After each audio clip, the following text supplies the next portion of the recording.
नमस्कार। पिछली कक्षा में हमने एक प्रश्न का हल स्टार्ट किया था और जिसका हम आधा ही हल कर पाए थे। उसके आगे को कंटिन्यू करते हुए मैं ग्राफीय निरूपण हम किस प्रकार से मैंने उसी प्रश्न को आगे ली ताकि हम उस प्रश्न को पूरा कंप्लीट करें। उसके बाद फिर हम दूसरे किसी टॉपिक पर डिस्कशन करें। प्रश्न हमारा ये था कि कक्षा 10वीं के 10 विद्यार्थियों ने एक विज्ञान क्यूज में भाग लिया। भाग लेने वाले विद्यार्थियों में लड़कियों की संख्या लड़कों से 4 अधिक थी। तब लड़के और लड़कियों की संख्या ज्ञात करनी थी और इस प्रश्न को हमें हल करना था ग्राफीय विधि यानी कि आलेखीय विधि से, जिसको हल करने के लिए समीकरण को किस प्रकार से बनाया जाता है और समीकरण बनाने के बाद x के संभावित मान किस प्रकार से लिए जाते हैं वो हमने पिछली कक्षा में देखा था। और इसी समीकरण को, इस सवाल को जब हमने हल किया था तो हमें समीकरण मिला था x धन y बराबर 10 और x ऋण y बराबर ऋण 4। ये दो समीकरण हमको मिले थे और संभावित मान इस समीकरण के लिए हमें x और y जब हमने रखा था बॉक्स में तो x के 1 के लिए हमको y का 9 और x के 3 के लिए हमें y बराबर 7। ठीक इसी तरह x बराबर 1 के लिए हमें y बराबर 5 और x बराबर 2 के लिए हमें y बराबर 6 मिला था। यहाँ तक का हमने डिस्कस किया था। इसके आगे कि इस समीकरण को हम ग्राफ में किस तरह से प्लॉट करेंगे और x और y अर्थात लड़के और लड़कियों की संख्या जिसे हमने अज्ञात राशि x और y मानी थी वो किस प्रकार से प्राप्त होगी वो हम देखेंगे। उसको देखने से पहले ग्राफ का मैं छोटा सा हिस्सा फिर बता देती हूँ कि ग्राफ हम जब ग्राफ पेपर में करते हैं तो समतल में ग्राफ हमेशा इस प्रकार से प्रदर्शित किया जाता है। ये आपके ये x डैश, x के धनात्मक हिस्से को दाएं साइड में, x के ऋणात्मक हिस्से को बाएं साइड में, y के धनात्मक हिस्से को ऊपर की ओर और y के ऋणात्मक हिस्से को नीचे की ओर लिया जाता है। बीच का जो क्रॉस पॉइंट होता है वो आपका ओरिजिन पॉइंट यानी कि मूल बिंदु होता है। इधर हम धनात्मक x के धनात्मक मान को इधर, y के धनात्मक मान को इधर, x के ऋणात्मक मान को इधर, y के ऋणात्मक मान को इधर करते हैं। अगर हमारे सवाल में या हमारे संभावित मान में x और y के ऋणात्मक मान हो तो उस केस में हमें ये पूरा का पूरा ग्राफ पेपर में प्रदर्शित करना आवश्यक हो जाता है। लेकिन चूंकि इस प्रश्न में न्यूनतम मान 1 और अधिकतम मान धन 9 है, कोई भी ऋणात्मक संख्या नहीं है, मतलब ग्राफ के इस और इस हिस्से का प्रयोग नहीं होगा, मतलब ऋणात्मक y डैश और x डैश का प्रयोग नहीं होगा। तो अगर आपके ग्राफ में काफी स्पेस है, आप चाहो तो ये पूरा का पूरा ड्रॉ कर सकते हो, नहीं है तो नहीं ड्रॉ करके सिर्फ उन हिस्सों का ड्रॉ करना जो हमारे लिए जरूरी है वो भी किया जा सकता है। क्योंकि मुझे ब्लैक बोर्ड में ग्राफ को थोड़े वास्ट फॉर्म में समझाना है तो मुझे जगह की कमी पड़ेगी, इसलिए मैंने इस और इस हिस्से को हाइड कर दिया, छुपा दिया है, नहीं बनाया है। तो मेरे ग्राफ आप देखोगे ये पूरा का पूरा जो है ये एक्स अक्ष को प्रदर्शित कर रहा है, ये पूरा का पूरा धन y को प्रदर्शित कर रहा है। नीचे अगर होगा तो आप ये मान के चलो कि y डैश होगा और इधर बाएं ओर के जाएंगे तो हम उसका होगा x डैश। क्योंकि उसकी आवश्यकता नहीं है तो मैंने आपका ग्राफ जो है इस प्रकार से बना। आप इसको देख के समझ सकते हो कि ये x अक्ष है और ये y अक्ष है और ये यहाँ पे मूल बिंदु है। तो आप भी सेम वही काम कर सकते हो और नहीं हमें चाहोगे कि आपको मेरे को पूरा बनाना है तो आप अपने कॉपी में पूरा भी बना सकते हैं। चलिए हम देखते हैं कि प्लॉट किस प्रकार से करते हैं। पिछले क्लास में हमने डिस्कशन किया था कि ग्राफ का जो प्रत्येक बॉक्स होता है वो 1 सेंटीमीटर का होता है, तो हमें यहाँ पे इकाई लिखनी पड़ती है। इकाई में क्या होता है, एक x अक्ष होता है और एक y अक्ष होता है। क्योंकि ग्राफ में फिक्स है कि x अक्ष बराबर 1 सेंटीमीटर, y अक्ष बराबर 1 सेंटीमीटर है। कई कई किताबों में या कई कई शिक्षा इसे एक खाना करके भी पढ़ाते हैं, तो कोई दिक्कत नहीं, दोनों का अर्थ एक ही है। अब यहाँ पे आप देखिए कि मैंने एक बॉक्स बराबर एक ही माना है। देखिए 0 से 1 1, 2 में से 1 घटाया 1, 3 में से 2 घटाया 1, 5 में से 4 घटाया 1, मतलब मेरे प्रत्येक बॉक्स का मान एक ही है। कोई मैंने 10, 20, 15 या 13, 14 ऐसा नहीं लिया हुआ है। ठीक यहाँ पे भी जाओगे तो यहाँ पे y में भी एक बॉक्स का मान एक ही है। 2 में से 1 घटाया, ये भी एक है, ये भी एक है, ये भी एक है।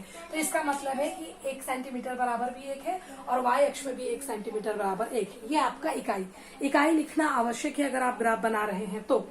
ठीक, अब ग्राफ का प्लॉट करना, तो ग्राफ का प्लॉट 1 बाय 1 किया जाता है।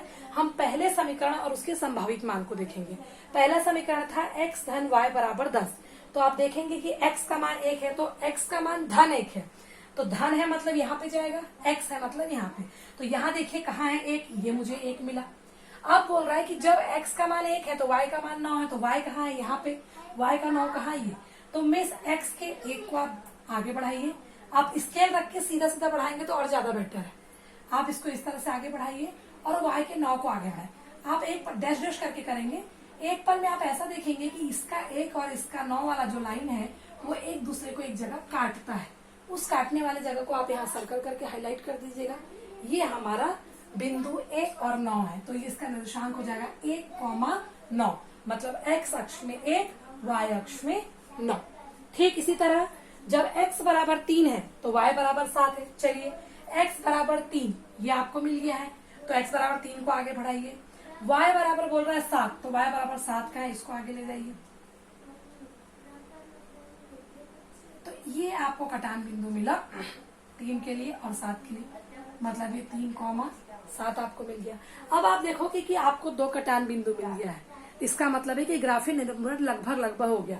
तो ये जो कटान बिंदु मिला, इन दोनों कटान बिंदु पे आप स्केल को रखिए और इस तरह से आपको रेखा को खींचना है कि ये दोनों कटान बिंदु से सीधा सीधा होकर जाए। मैं सीधा हाथ से खींच रही, आप स्केल रख के करिएगा ये।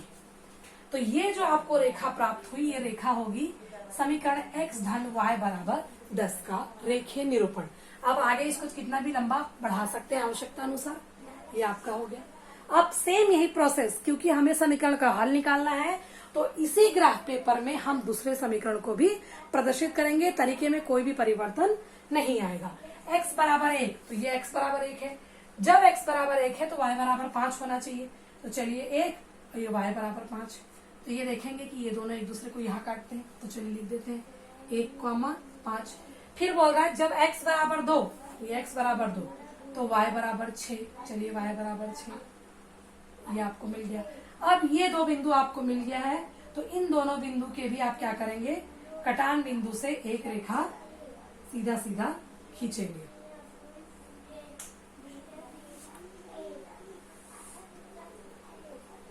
तो आपको ये क्या मिल जाता है, एक दोनों रेखा जो है एक दूसरे को क्या कर रही है, इस बिंदु पर काट रही है। दोनों रेखा का एक कटान बिंदु मिलता है।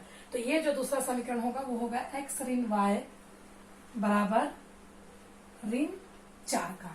अब आपने देखा कि पहले समीकरण के लिए आपको ये वाली रेखा मिली, दूसरे समीकरण के लिए आपको ये वाली रेखा मिली। आप ध्यान से देखोगे कि तो ये दोनों ही रेखाएं एक दूसरे को क्या करती हैं, इस बिंदु पर काटती हैं। तो इस कटान बिंदु को देख लीजिए कहाँ पे, इसको नीचे की ओर लाइए, ये 3 पे आता है, मतलब x का मान 3 पे आ रहा है, और इसको वापस इधर लेके आइए, तो ये कटान बिंदु कहाँ पे आ रहा है, 7 पे। तो इसका मतलब है ये जो दोनों रेखाएं, समीकरण के हमने रेखा को बनाया, ये जो दोनों रेखाएं जिस बिंदु पे आपस में एक दूसरे को काटती हैं, वही उस समीकरण का क्या होगा, हल। तो अर्थात क्या होगा कि इस प्रश्न में जो हमने x और y अज्ञात राशि मानी थी, तो x बराबर 3 और y बराबर 7 इस समीकरण का आपका हल है, जहाँ पे लड़कों की संख्या 3 और लड़कियों की संख्या 7 है। तो हम थोड़ा सा दोबारा करके, पहले हमने समीकरण बनाया, समीकरण बनाने के बाद हमने x और y के संभावित मान देखे, संभावित मान देखने के बाद हमने एक ही ग्राफ में दोनों ही ग्राफ को प्लॉट किया। प्लॉट करने पे हमें 2 रेखा प्राप्त होती हैं, जो दोनों रेखा एक दूसरे को काटती हैं। तो कोई भी 2 रेखा जब रैखिक समीकरण के लिए हम बनाते हैं, वो 2 रेखा आपस में जिस बिंदु पे काटती हैं, उसी बिंदु के निर्देशांक उस समीकरणों का हल कहलाती है। ठीक है, ग्राफ बोर्ड में बनाने पे थोड़ा बहुत इधर उधर हो सकता है, लेकिन जब आप ग्राफ में स्केल को लेके स्ट्रेट तरीके से बनाएंगे बिंदु को, तो कभी भी गलत नहीं होगा। बस आप ध्यान से सीधा सीधा पॉइंट को अंकित करते हुए सीधी रेखा खींचेंगे, तो जो कटान बिंदु प्राप्त होगा वो आपके समीकरण के हल को प्रदर्शित करेगा। इसके साथ ही हम थोड़ी 2-3 संभावनाओं का डिस्कशन करेंगे। संभावना का क्या अर्थ है कि ग्राफ कितने प्रकार के बन सकते हैं आपके मतलब 2 चरों के रैखिक समीकरण के लिए। जब हम 2 चरों के रैखिक समीकरण के लिए ग्राफ खींचते हैं, तो पहला स्थिति जो कि अभी के प्रश्न में हुआ था, हमने एक समीकरण के लिए रेखा खींची, इस प्रकार का मिला, दूसरे समीकरण के लिए खींचा, इस प्रकार का मिला, और हम दोनों को एक कटान बिंदु मिला कि 2 रेखाएं एक दूसरे को एक किसी बिंदु पर काट रही है, जिसे हम प्रतिच्छेद बिंदु कहते हैं, और वही प्रतिच्छेद बिंदु समीकरण का हल होती है। दूसरी स्थिति ऐसी भी तो हो सकती है कि कोई रेखा इस प्रकार जाए और दूसरी भी इस प्रकार से जाए, अर्थात समानांतर। मतलब ये रेखाएं इस प्रकार बन जाए, चाहे इधर या इधर, इस प्रकार बन जाए कि वो एक दूसरे के समानांतर जाए, एक दूसरे को कहीं ना काटे, तो तब समीकरण का हल हो सकता है क्या? नहीं। अगर समीकरण, रैखिक समीकरण का ग्राफीय निरूपण करते समय दोनों रेखाएं एक दूसरे के समानांतर जाती है, तो इसका अर्थ होता है कि समीकरण का हमको कोई भी हल प्राप्त नहीं होगा। तीसरी एक और स्थिति संभव है कि कोई रेखा हमने इस प्रकार से खींची और दूसरे समीकरण का रेखा भी ठीक इसी के ऊपर चला गया, मतलब ओवरलैप हो गया, तो इसे कहा जाता है संपाती। और संपाती का, क्योंकि प्रत्येक बिंदु एक दूसरे के पर ओवरलैप है, तो उसे कहा जाता है कि उसके अनंत हल है। तो उस अनंत हल को हमें निकालने की आवश्यकता नहीं, क्योंकि अनंत हल का कैलकुलेशन करना पॉसिबल नहीं है। तो हम सीधा ये बोल देंगे कि समीकरण के, क्योंकि समीकरण से प्राप्त जो रेखाएं हैं, ग्राफीय रेखा, जो ग्राफ में जो रेखा प्राप्त हो रही है वो एक दूसरे के संपाती है, अतः उसके अनंत हल होंगे। हमारा इतना कहना ही काफी है। अगर समांतर आता है तो हम सीधा कहेंगे क्योंकि रेखाएं एक दूसरे के समांतर है, इसलिए समीकरण का कोई हल नहीं होगा।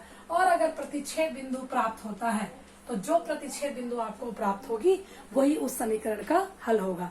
होप सो कि आपको थोड़ा बहुत समझ में आया होगा। जो भी डाउट्स होंगे उसके लिए पहले आवश्यक है आप एक आध क्वेश्चन को पकड़िए बुक से और उसको हल करके देखिए। फिर जहां पे भी आपको कोई परेशानी आ रही है उसे कमेंट करिए या फिर मैसेज करिए, तो जिसको मैं आपको नेक्स्ट क्लास में अच्छे से क्लियर कर दूं।